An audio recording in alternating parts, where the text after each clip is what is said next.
Welcome back. It is tax day, which means millions of Americans are rushing to beat the midnight tonight deadline to get your taxes in. Meanwhile, President Trump is touting the success of the Republican tax reform plan. He did that yesterday. Next year, it's going to be a simple, for the most part, one page. It may get a little bit bigger, but it'll be simple and easy to do. And very importantly, you're going to have a lot of money left over from what you have. And we did get one Democrat to vote for us. President Trump also wrote an op-ed in USA Today. It's in today's paper, reiterating the benefits of the tax plan. Joining me right now is the Senate Finance Committee Chairman, Senator Orrin. Senator, it's great to see you again. Thanks so much for joining us this morning. Well, it's always great to be with you, Maria. So we're talking about tax day today, and obviously it's going to be a different story next year after you and your colleagues did, in fact, sign into law and approve this tax plan. How will things be different, say, in the next tax period? Well, take an average family of four, say, earning $73,000 a year. They'll have a $2,000 tax cut beyond what they're paying this year.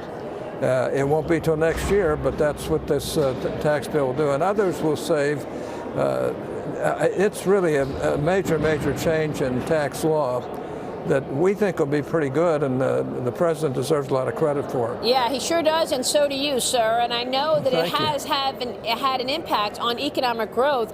But I want to turn to this worry about the ballooning deficits and whether or not that's going to take out some of the oomph that we've seen in this economic rebound. The Congressional Budget Office is projecting the return of trillion-dollar deficits, with public debt climbing to $29 trillion by the next decade. Speaker Paul Ryan said Sunday that trillion-dollar deficits are actually inevitable because of entitlement spending. But we know that $1.3 trillion omnibus bill busted things up. Republicans in the House voted on a balanced budget amendment last week.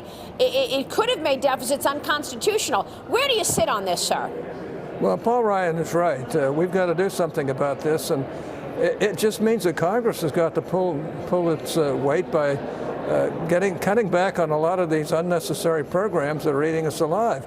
I think the president has to take the lead, because Congress is never going to do it unless it has presidential leadership behind it as well.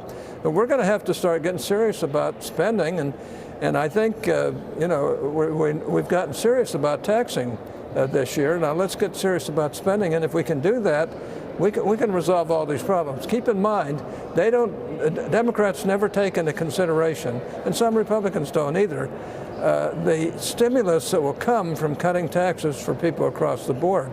And we're hopeful that these cuts in taxes will cause people to save more, invest more, do more with their money, and of course actually make the economy even better. So do you think that with the deficits of $1 trillion going out, do you think that is going to cut into economic growth then? Because I agree with you, people will be able to save more and spend more and pay down debt. But what's the impact of these deficits and the spending? Well, a lot depends on whether we can cut those deficits by increasing the volatility and growth of our economy because of the incentives that come from cutting taxes. Whenever we've cut taxes, we've generally caused an upsurge in business and everything else in our economy. We're hopeful that will help too, but we're going to have to get serious in Congress about cutting some of these entitlement programs that go on, no matter what, even though some of them don't do very much good. Yeah, I mean, that's where the growth in spending is. We know that. That's right. So are you supporting this White House plan of a rescission to claw back billions of dollars in spending from that bill? Well, I'm looking at it very carefully and want to support the president. It's a tough job being president, especially with all these problems that President Trump has. So I'm going to give him every consideration I possibly can. But we'll have to look at everything, and then hopefully we can get things in order. Senator, let me switch gears and ask you about NAFTA, because Vice President Pence the other day said that we could be weeks away from an agreement. Now, I know that you and your colleague Bill Nelson are urging Robert Lighthizer, the trade representative, to ensure that the trade agreements include strong copyright provisions. Let's talk about what you want to see from NAFTA, what those copyright provisions might look like, and whether or not, in fact, we are close to getting an agreement with Mexico and Canada. Well, we know if we don't protect copyright, we're losing one of the great assets of our nation, and the rest of the world needs to get with it with regard to protections of copyrights and the various royalties that come from that.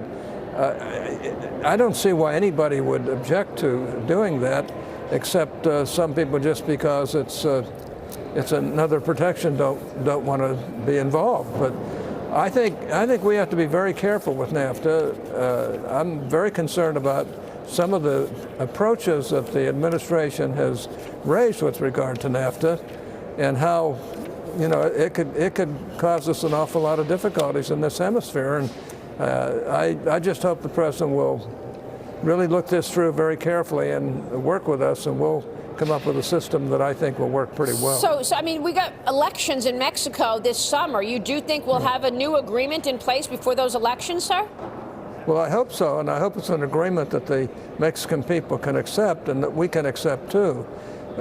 Some of the suggestions that have come from some of the outside people have been wacko as far as I'm concerned. I think we've got to really be careful what we do here. All right, we'll be watching that. Senator, it's always a pleasure to see you. Thanks so much, sir. Nice to see you. Senator Orrin joining us.